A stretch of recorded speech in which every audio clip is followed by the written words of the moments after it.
Baik, assalamualaikum warahmatullahi wabarakatuh. Halo semuanya, pada kesempatan kali ini saya akan mendemonstrasikan hasil proyek yang sudah saya buat terkait dengan kelompok saya, yaitu kelompok 6 tentang sistem manajemen praktik kerja lapangan. Nah, sebelumnya di website ini dibuat itu bertujuan untuk memudahkan pengelolaan data siswa PKL, mempermudah proses pengajuan PKL oleh siswa, terus mempermudah pihak sekolah, admin atau BIN dalam memonitoring data. Kita menyediakan akses berbeda berdasarkan role pengguna. Oke, di sini saya ingin login ya teman-teman. Ini di sini ada tampilan dashboard. Di sini ada tampilan login. Di sini bisa diisi menggunakan email pribadi masing-masing. Lalu di sini password. Terus di sini kita login saya di sini membuat 3 role.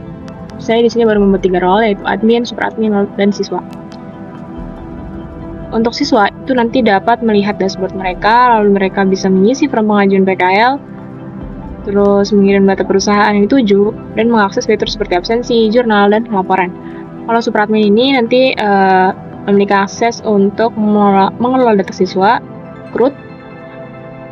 create, read, update, delete. Melihat semua pengajuan PKL dari siswa, menyetujui atau menolak pengajuan, dan mengelola data perusahaan, pembimbing, dan laporan. Lalu dari super admin, itu nanti bisa memiliki akses penuh terkait website ini, yaitu bisa mengelola user dan role, terus memonitoring seluruh aktivitas sistem, mengatur sistem secara keseluruhan. Nah, langsung saja kita login ya teman-teman. Kita login sebagai admin. Nah, di dashboard admin ini terdapat total siswa dari masing-masing kelas. Lalu ada total perusahaan, total pembimbing, serta PKL yang sedang aktif. Ini tuh maksudnya data siswa PKL yang sedang aktif gitu, yang sedang menjalani PKL. Di sini ada presentasi terkait progres PKL. Terus di sini nanti ada aktivitas terbaru terkait user atau siswa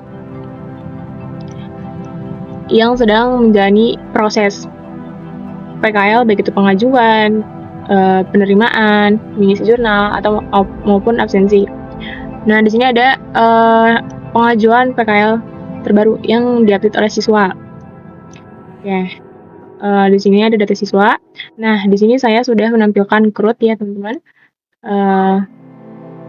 Nah, oke, di bagian sini, di bagian admin, ini saya sudah bikin CRUD.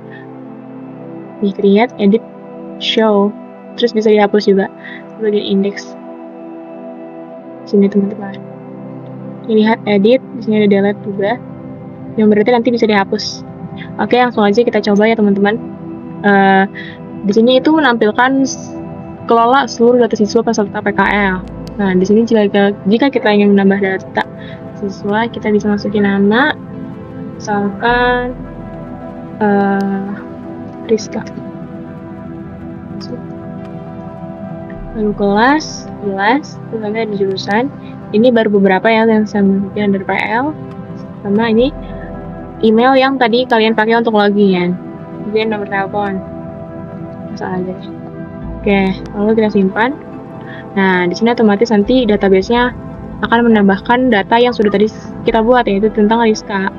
Nah, Rizka ini juga nanti bisa dilihat udah terhapus teman-teman datanya. Jadi nanti ketika kita edit atau kita hapus atau kita mau lihat, ini berfungsi CRUD-nya itu kepake di sini teman-teman. Nih, contoh kita edit ya. Misalkan kita mau pindah jurusan, kita mau ganti nama, salah nama misalkan, kita update lagi. Nah, di sini terubah menjadi Rizky Indiawati. Oke, kalau mau dilihat juga bisa seperti ini. Lihat data siswanya secara ini detail teman-teman. Terus nanti di sini bisa kita hapus, misalkan Oke, terhapus ya teman-teman di sini. Seperti itu. Nanti total siswanya berubah menjadi 2. Ini presentasi keseluruhan siswa, dan ini nanti mungkin bisa diupdate lagi untuk seluruh jurusan. Lalu di sini ada data perusahaan. Nah, data perusahaan ini kita Hubin atau admin itu bisa melihat perusahaan mitra mana yang bekerja dengan PKL, siswa PKL di SMP 1.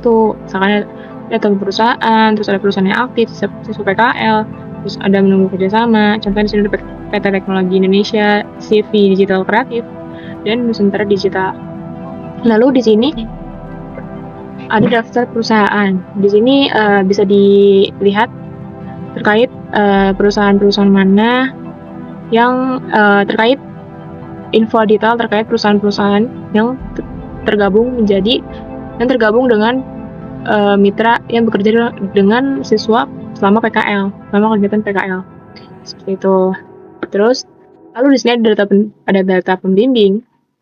Pembimbing juga dapat melihat atau mengelola pembimbing sekolah dan pembimbing perusahaan. Di sini ada data pembimbing sekolah, pembimbing perusahaan. Dan di sini tuh persentase jumlah dari pembimbing sekolah dan pembimbing perusahaan. Di sini ada info atau biodata terkait dari masing-masing pembimbing tersebut. Seperti itu. Nah, di sini juga terlihat aktivitas pembimbing ya teman-teman. Jika nanti pembimbing sedang melakukan verifikasi, melakukan penilaian PKL siswa, itu terupdate di sini seperti itu. Lalu ada pengajuan PKL. Karena di sini belum ada yang mengajukan, teman-teman. Dari siswa itu nanti di sini masih terlihat kosong, belum ada pengajuan. Namun jika nanti dari siswa ada yang mengajukan ke perusahaan terkait PKL, di sini nanti akan muncul nama perusahaan, status, dan aksi. Lalu ada persuratan. Persuratan itu maksudnya adalah berkas-berkas yang ada di Hubin, teman-teman. Seperti surat pengantar dan surat balasan. Seperti itu. Di sini ada surat pengantar, surat balasan, surat penarikan. Ini juga ada info lebih lengkapnya, tanggal, status aksi, jenis surat, dan nomor surat terkait siswa yang ingin mendaftar PKL. Dan di sini juga ada aktivitas persuratan. Lalu ada laporan PKL. Admin juga bisa melihat laporan PKL siswa atau laporan terkait siswa, baik di perusahaan, baik yang lulus PKL atau PKL yang sedang atau siswa yang sedang PKL. Bisa mereka nilai siswa selama kegiatan PKL, lalu bisa mereka absensi siswa selama PKL, jurnal, atau ringkasan keseluruhan selama PKL. Nah, di sini ada rekap PKL terbaru. Seperti itu, teman-teman. Nah, di sini juga ada logout ya, kita pindah ke role yang lain, itu super admin. Oke, di super admin ini super admin kan bisa mengakses ke seluruh user ya teman-teman. Kayak di sini tuh ada total user, total admin, login hari ini, dan aktivitas sistem.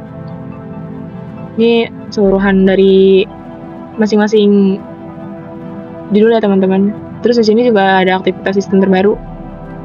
Seperti admin menambah siswa baru, pembimbing memverifikasi jurnal, siswa mengisi absensi. Seperti itu, dan ada satu sistem. Lalu ada manajemen user. Manajemen user ini adalah kelola seluruh akun pengguna sistem manajemen PKL, seperti admin, pembimbing, dan siswa. Jika mungkin user tersebut lagi aktif, super admin itu bisa melihat user tersebut tuh aktif atau tidak di aplikasi ini atau di website ini, teman-teman. Seperti itu. Lalu ada hak akses. Nah, ini maksudnya adalah Hubin bisa memanajemen hak akses dari setiap role. Jadi kalau super admin kan jumlah usernya cuma 1 ya, terus hak aksesnya seluruh sistem, dan statusnya ya full akses kan, seperti itu. Lalu ada admin cuma bisa, misalkan di sini cuma ada 5 user yang bisa memegang website ini aksesnya. Hak aksesnya itu untuk mengelola PKL. Pembimbing ada 15 untuk memonitoring siswa. Lalu siswa ada total 149 untuk mengisi absen serta mengisi jurnal. Seperti itu, teman-teman. Oke, selanjutnya ada aktivitas sistem. Aktivitas sistem ini untuk mengelola role dan hak akses pengguna sistem PKL. Di sini tuh terdapat presentasi terkait pengguna dari sistem ini gitu.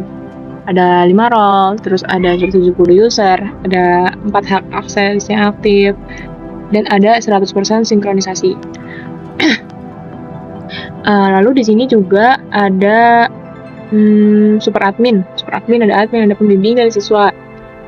Super admin bisa full akses, admin bisa memanajemen, terus ada pembimbing bisa memonitoring, dan ada siswa untuk ada siswa limit ya.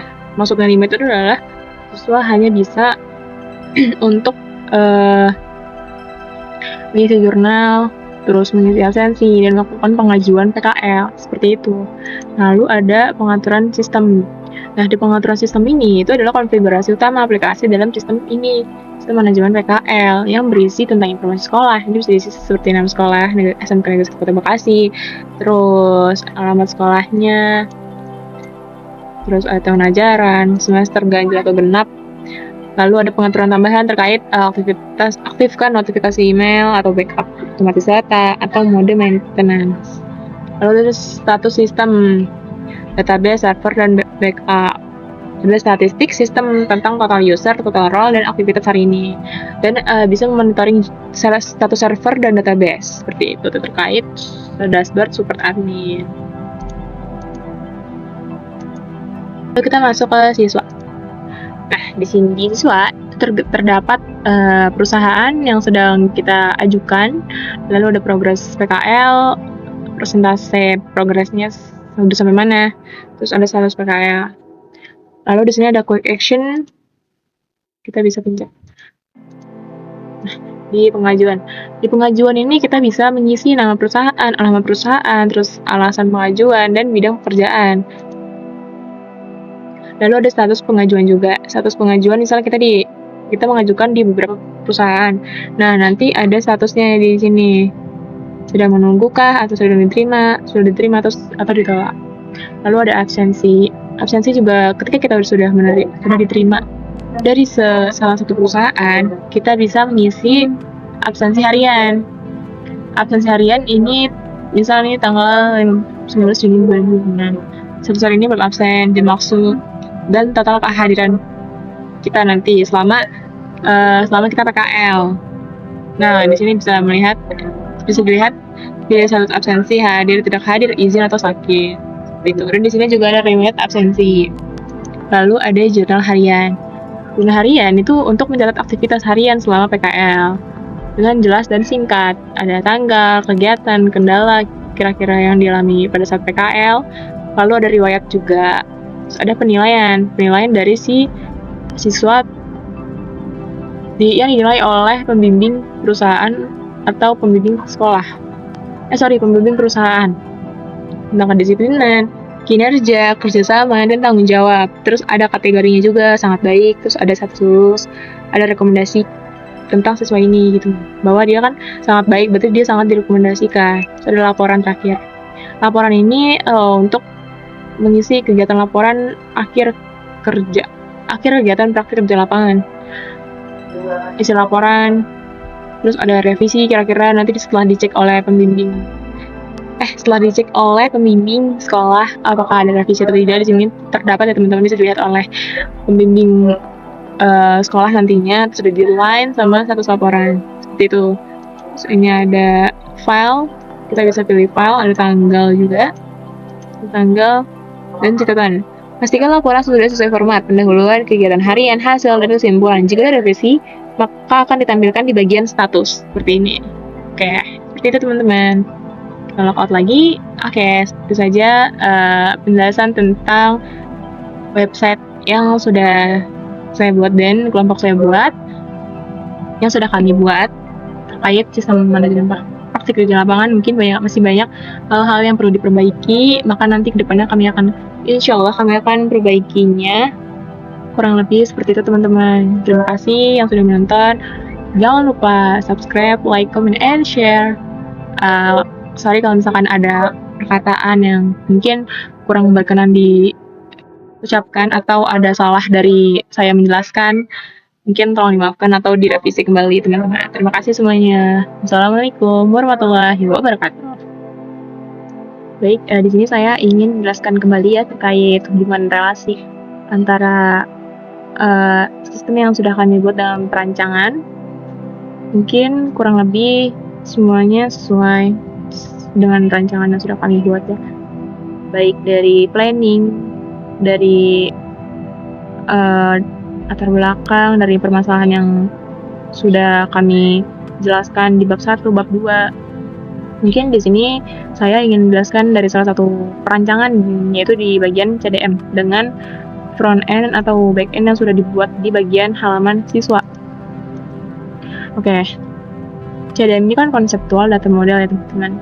Mungkin kalau yang saya tahu itu CDM itu hubungan bagaimana suatu relasi itu bisa mempunyai data, dan data itu terhubung gitu antara PK dan FK, primary key dan foreign key.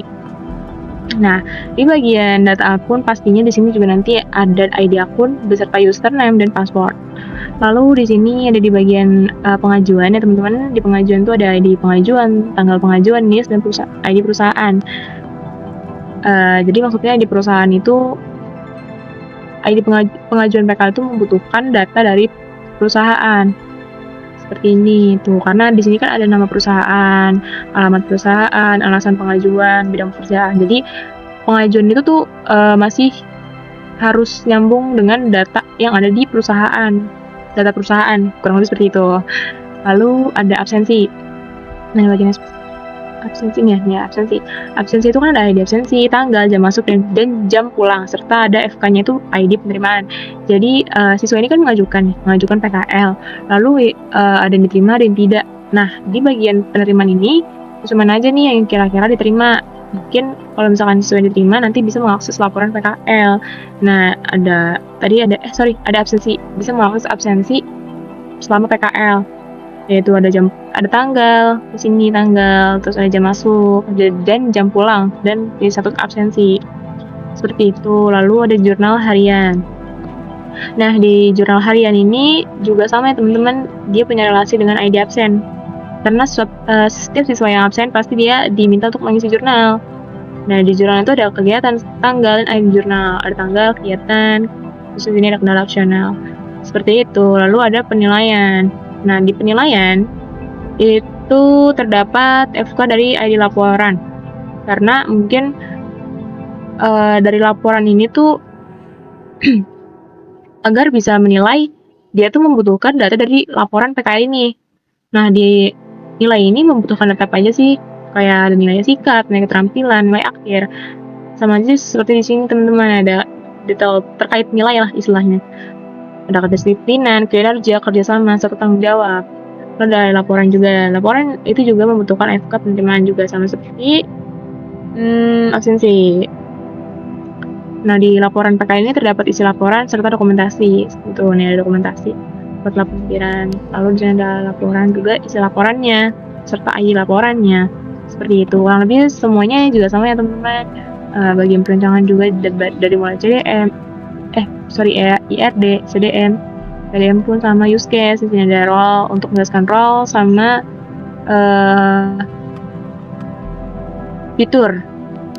Lalu di sini juga ada activity diagram antara bagaimana sistem dapat bekerja gitu, antara sebuah role dan sistem seperti itu. Lalu ada class diagram juga sama, sequence, set map, lalu ada user interface juga sama di sini teman-teman. Seperti itu kurang lebih.